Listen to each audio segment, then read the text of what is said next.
बिस्मिल्लाहिर्रहमानिर्रहीम। अस्सलाम वालेकुम। हमारे चैनल कहानी हब ऑफिशियल में खुशामदीद। नाजरीन, मैं आज आपके लिए इंतहाई खौफनाक और दिलचस्प कहानी लेकर आई हूँ।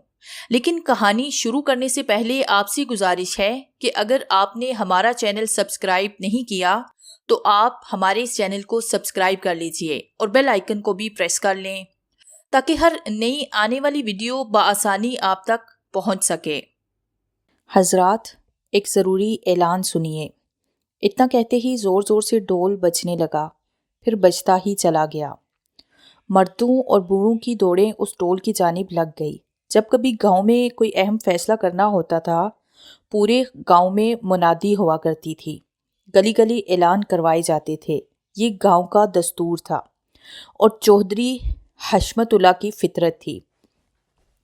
आज ढोल क्यों पीटा जा रहा था, ये सब जानने के लिए चौधरी हशमतुल्लाह के डेरे पर पहुंचना ज़रूरी था। हर घर का एक फर्द वहां डेरे पर पहुंचता रहा। एक इज़्तिराबी सी कैफियत का आलम था। गोमगू की कैफियत थी। हर किसी की नज़र ऊंची हवेली के दरवाज़ों पर जमी हुई थी, जिस दरवाजे से चौधरी हशमतुल्लाह ने बरामद होना था और इस मजमे तक आना था। उसी दिन मेरा दोस्त इरफान भी मेरे पास था। मैंने इरफान का बाजू खींचा और कहा, चलो सुनते हैं चौधरी साहिब क्या कहते हैं। ये दस्तूर, ये तरीका था उसके लिए बिल्कुल नया, लेकिन उसे अच्छा लगा था। वो भी खुशी खुशी साथ चलने लगा। लेकिन ये सब क्यों हो रहा था, इस बात से बिल्कुल अनजान था। सकी बताओ तो सही, ये सब क्या है? उसने मतानत भरे लहजे में कहा। यार, रात को बताऊंगा, मैंने तेज तेज कदम उठाते हुए कहा। जल्दी डेरे पर पहुंचे। यहाँ बहुत कुछ हो रहा था, लिहाजा डेरे पहुंचते ही लोगों का एक बहुत बड़ा हजूम देखने को मिला। चौधरी साहिब 4-5 मुलाजमों के दरमियान हवेली से निकलकर डेरे तक आए। एक नज़र वहां खड़े हजूम पर दौड़ाई।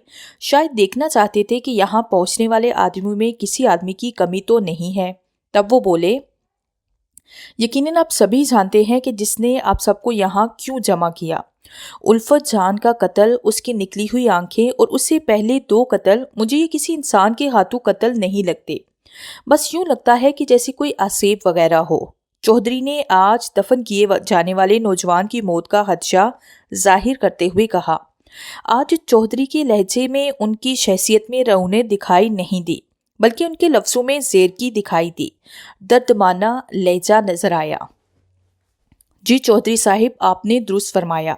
हमें भी यही गुमान गुजरा था। और फिर गांव में उल्फत जान का ये पहला कत्ल नहीं है। एक बुजुर्ग ने चौधरी की बात की तायद करते हुए कहा। अल्लाह वसाया, ये चौधरी हशमतुल्लाह का गांव है। यहाँ कत्ल हो रहे हैं और हशमतुल्लाह उस वक्त तक सुकून की नींद नहीं सो सकेगा जब तक इनके कातिल को आप लोगों के सामने सजा नहीं दे देता, चाहे वो वहशी इंसान हो या कोई आसेब। आप सभी को जमा करने का मकसद सिर्फ इतना है कि चौकन्ने रहिए, आसपास इर्द गिर्द पर नजर रखें। किसी पर शक गुजरे तो मुझे आगाह कर दें।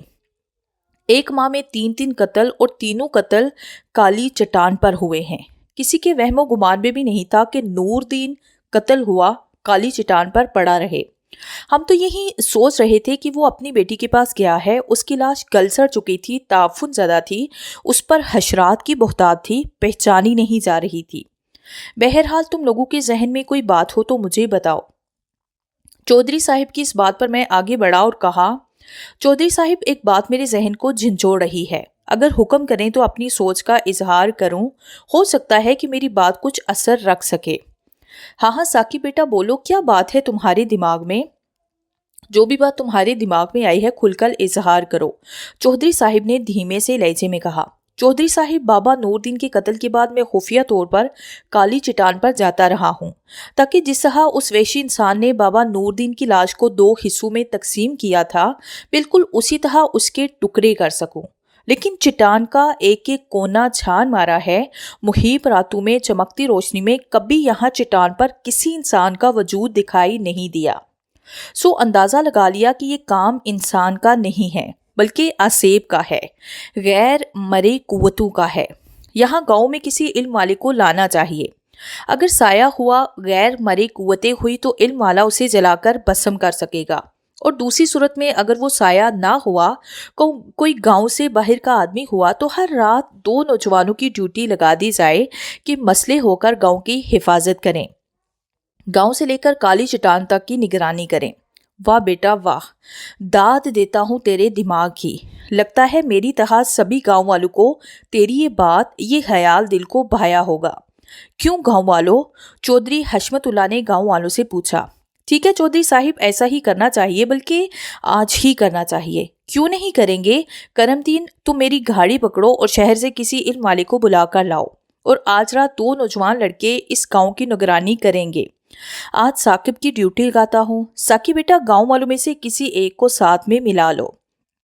मैंने इरफान का हाथ पकड़ा और कहा, चौधरी साहिब ये मेरा दोस्त है, वो कि गांव का नहीं है, शहर का रहने वाला है, लेकिन बड़ा ही निडर है, ताकतवर भी है। मेरे साथ आज ये गांव की निगरानी करेगा। ठीक है बेटा, आज तुम दोनों निगरानी करोगे, लेकिन एक बात का खास ख्याल रखना। अगर कोई काली चट्टान या आगे पीछे मशकूक इंसान दिखाई दे तो उसे कत्ल हरगिज नहीं करना, बल्कि उसे हवेली लाना है ताकि उसका मुंह काला करके गांव का चक्कर लगाने के बाद उसके जिस्म के टुकड़े किए जाए। चौधरी साहिब ने हुक्माना अंदाज में कहा। जी चौधरी साहिब, ऐसा ही होगा। अच्छा, अब तुम सब लोग जाओ। चौधरी साहिब की इस बात पर लोगों का मुजमा खत्म हो गया। इरफान के चेहरे पर इस्तराबी कैफियत नुमाया थी कि ये आसेब क्या है। तब उसने पूछ ही लिया, साकिब क्या आसेब, साया, इन सब का वजूद है इस दुनिया में? इस बात पर मैंने मुस्कुराते हुए कहा, सिर्फ उनका वजूद ही नहीं बल्कि ये चीजें इंसानी जिंदगी से खेलती भी हैं, उनकी चीर फाड़ भी करती हैं। मैं तो समझा था कि ये सब किताबी कहानियां होती हैं, लेकिन तेरे गांव आकर ना साकिब, ना, मैं तो तेरे साथ काली चट्टान पर नहीं जाऊंगा। मुझे तो डर लगने लगा है। खौफनाक किस्म की दास्तानें पढ़ पढ़ कर खौफजदा हो जाता हूँ। अगर कोई भयानक चेहरा सामने आ गया तो कैसे देख पाऊंगा? ना बाबा ना, मैं तो ना चाहूँ तेरे साथ। मुझे तो अब भी गाड़ी पर सवार कर, मैं तेरे पास चंद दिन गुजारने आया था कि तेरे गांव की सैर करूंगा, देहाती जिंदगी को करीब से देखूंगा। कभी किसी गांव नहीं गया था, लेकिन अब मैं एक पल भी नहीं रुकूंगा। इरफान की बातें सुनकर मैं हंसने लगा और कहा, शहर में तो तू बड़ा बोला करता था, कॉलेज में जिन बूतों की बातें कर करके दिमाग खराब किया करता था, और अब? इरफान ने मेरी बात काटते हुए कहा, साकिब वो सिर्फ बातें थी और यहाँ हकीकत। बस कह दिया ना कि मुझे नहीं जाना काली चट्टान पर। काली चट्टान, कितना डरावना नाम है ये। हौसला रख यार, मैं तेरे साथ हूँ, कुछ भी नहीं होगा। अगर कोई तुझे कुछ कहेगा ना तो समझ लेना सुबह का सूरज वो नहीं देख सकेगा, तड़पती लाश देखेगा, और फिर कोई मेरी लाश से गुजरकर तुझ तक पहुंचेगा। मैंने हजारों बातें बनाकर इरफान को रजामंद किया। तब वो बोला, यार तुम तो अपने गांव की शहर में बड़ी तारीफें किया करते थे, लेकिन यहाँ मुझे तो दूर दूर तक फैले वीरानों और स्याह चट्टानों से खौफ आता है। उसकी बात पर मैंने कहा, यार इरफान, दरअसल हमारा गांव एक मिसाली गांव हुआ करता था। कॉलेज की छुट्टियां मैं खुद 2 पहाड़ों में गुजारना चाहता था। फिर तुझसे जुदा होकर जो ही गांव आया तो पता चला कि बाबा हाकमदीन कत्ल हो गया है। इससे पहले बाबा नूर मोहम्मद कत्ल हुआ था। गांव वालों के चेहरों पर छाई जर्दी देखकर और उनकी बातें सुनकर पहले तो मैं डरा, लेकिन फिर इस ताक में रहने लगा कि जान सकूं कि ये गनावना खेल कौन खेल रहा है। कत्ल करने के बाद लाश की बेहुरमती कौन करता है? लेकिन कुछ दिखाई ना दिया। रात को उल्फत जान कत्ल हो गया, उसकी लाश मैं खुद काली चट्टान से उठाकर लाया हूँ। सुबह दफन किया है। तुम पर कुछ जाहिर ना होने दिया कि तुम चंद दिन गुजारने आए हो, मेरा गाँव देखने आए हो। बहरहाल मेरी बातें इरफान बड़ी दिलजोई से सुने जा रहा था।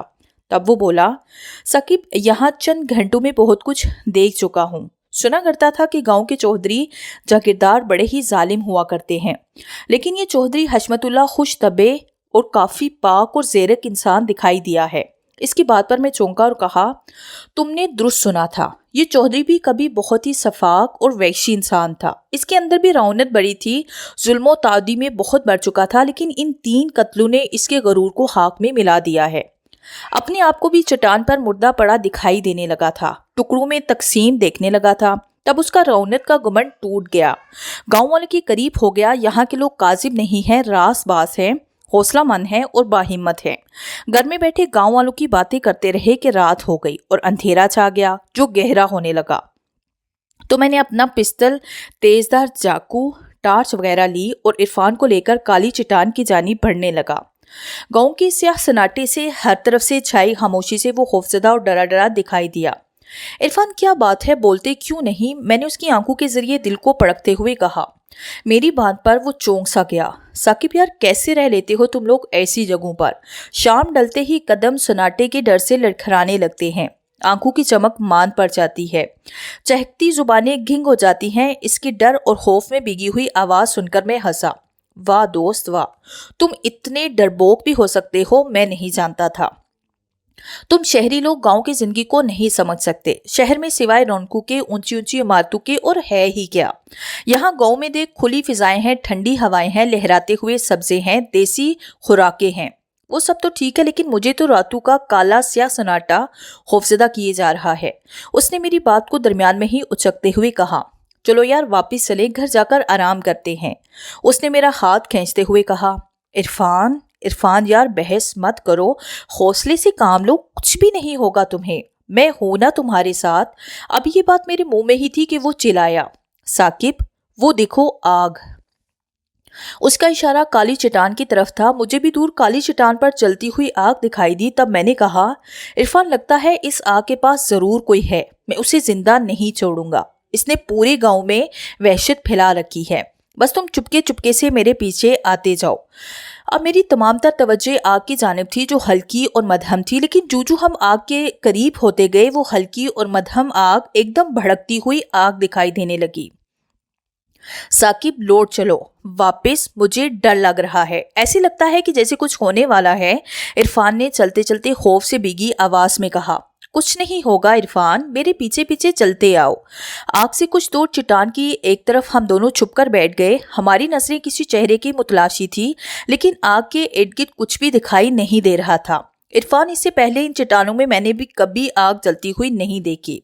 آج میرا بھی پہلا موقع ہے، لیکن دیکھنا یہ ہے کہ کیا یہاں چٹان کے پاس کون ہے، کون لوگوں کو قتل کرتا ہے، کون جسموں کو چیڑ پھاڑ کرتا ہے۔ میں نے بھی اپنی ہمت اور حوصلہ کو یکجا کرتے ہوئے کہا، ثاقب کوئی آ رہا ہے، سنا تم نے؟ کسی کے قدموں کی چاپ سنائی دے رہی ہے، چلو بھاگو یہاں سے، عرفان نے کانپتی ہوئی آواز میں کہا۔ تب میں نے اس کے منہ پر ہاتھ رکھا، بولنے سے منع کیا اور کہا، عرفان خاموشی سے دیکھتے جاؤ، بولنا نہیں، اپنی یہاں موجودگی کا اسے احساس نہ ہونے دو۔ میں نے اسے گھورتے ہوئے کہا۔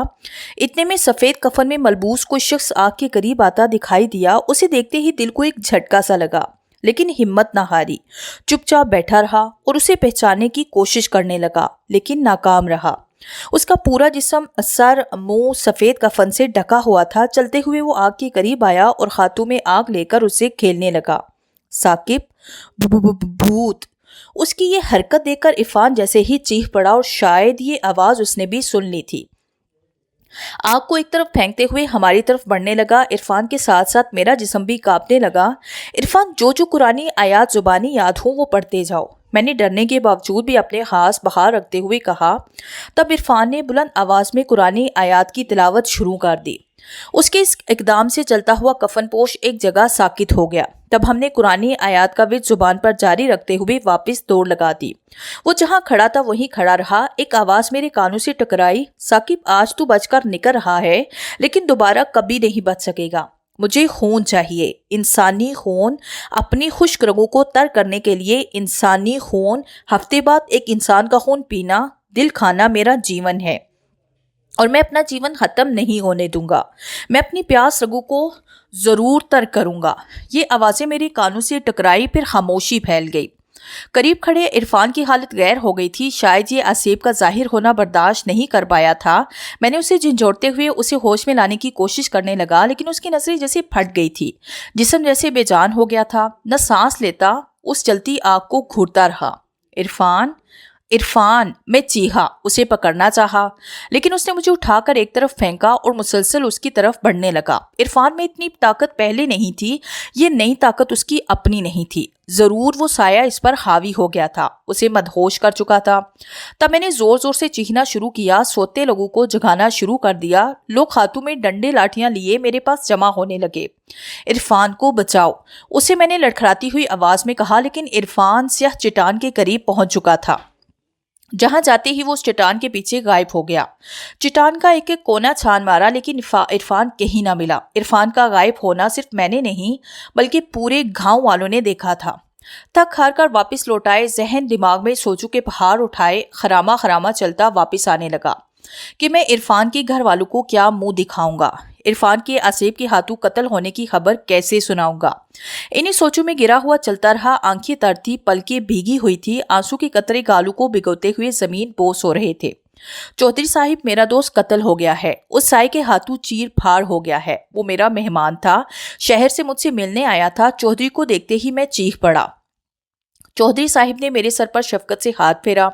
साकिब बेटे, मैं सब कुछ जानता हूँ, दूसरे लोगों की तरह तेरा दोस्त भी उस कफन पोश के हाथों मारा गया, लेकिन अब जान गया हूँ कि इंसानी जिंदगी से खेलने वाला कोई दरिंदा इंसान दरिंदा नहीं, बल्कि कोई जिन वगैरह है। जिस तरह उसने यहाँ दहशत फैला रखी है, सुबह वैसे ही उसका हाल करेंगे। आमिल बाबा की खिदमत हासिल करेंगे, उसका हमेशा हमेशा के लिए खातिमा करेंगे। लेकिन चौधरी की बातें मेरे अंदर हौसला पैदा ना कर सकी, मेरे बहते आंसू को खुश्क ना कर सकी। रात बीत गई। सुबह सवेरे ही मैं अपने दोस्त को दोबारा तलाश करने की गर्ज से काली चट्टान के पास चला गया। वहां चट्टान पर इरफान की 2 हिस्सों में बटी हुई लाश देखकर मैं चीख कर उससे लिपट गया। इरफान, इरफान मेरे दोस्त, उठ यार, मैं तेरा दोस्त हूँ, आंखें खोलो, देखो किसी कदर लुट गया हूँ, बिखर गया हूँ। बोलो यार, एक दफा कह दो कि साकिब ये एक ख्वाब है, सपना है।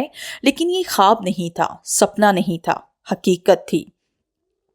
काफी देर तक उससे लिपटा रोता रहा, फिर उसके जिस्म के दोनों हिस्सों को कंधे पर उठाए लड़खड़ाते हुए कदमों से गांव की जानिब चलने लगा। जो भी मेरे कंधे पर इरफान की लाश को देखता, उस पर रिक्त तारी हो जाती। चलती चलती मैं चौधरी हशमतुल्लाह के डेरे पर जाकर इरफान की लाश को रख दिया और चीखा, चौधरी साहिब, मैं इसके माँ बाप को क्या जवाब दूंगा, कैसे इसकी लाश उन तक पहुंचाऊंगा? वो मुझे कत्ल कर देंगे। कुछ नहीं होगा बेटा, तुम्हें दुखी नहीं होना चाहिए, तुम्हारे साथ मैं तो क्या पूरा गांव जाएगा। इसकी मौत का कोई कातिल नहीं है, इसको गांव वालों ने नहीं मारा, ये काम मैं खुद संभाल लूंगा। फिर फौरी गाड़ी का इंतजाम किया गया और इरफान की लाश शहर उसके घर पहुंचाई गई। वहां कहराम बरपा हो गया।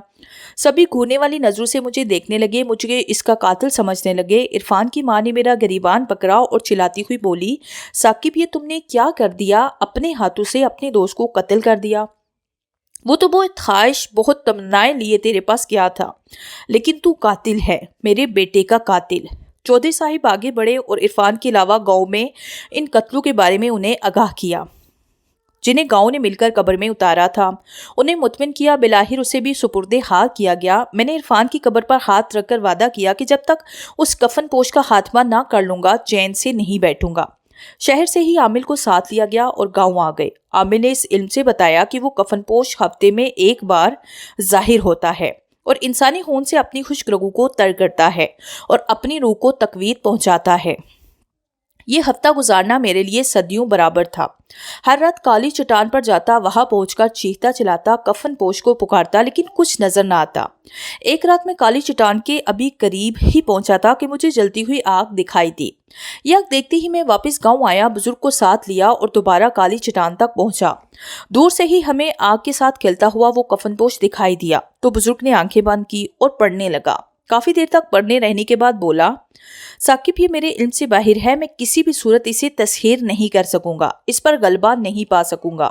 वापस लौट जाओ। अभी ये बातें कर ही रहे थे कि एक आवाज मेरे कानों से टकराई, साकिब तुम्हें कहा था ना कि तुम दोबारा मुझसे नहीं बच पाओगे, आज तुम्हारी बारी है। ये लफ्ज सुनते ही बाबा वापस भाग निकला और मैं बुत बना सकते के आलम में उसे घूरने लगा।